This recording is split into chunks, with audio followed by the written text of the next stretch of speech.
چین میں ایک ایسی شرمناک ترین عمارت کا افتتاح کر دیا گیا ہے کہ تصاویر پوسٹ ہوتی ہی سوشل میڈیا پر طوفان آ گیا۔ میل آن لائن کے مطابق یہ فلک بوس عمارت کوانگ زی نیو میڈیا سینٹر کی ہے، لیکن اس کی شکل مردانہ عضو مخصوصہ سے انتہائی مشابہ ہونے کی وجہ سے لوگ اسے شدید تنقید کا نشانہ بنا رہے ہیں۔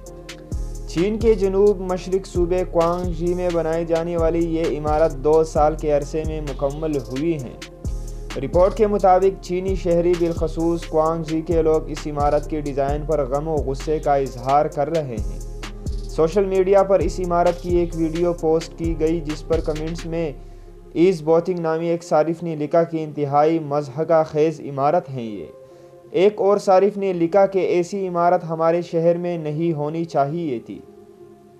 واضح رہے کہ اس سے قبل چینی اخبار پیپلز ڈیلی کے ہیڈ کوارٹرز کی عمارت بھی مردانہ عضو مخصوصہ کے مشابہ ہونے کی وجہ سے حدب تنقید بنی رہی۔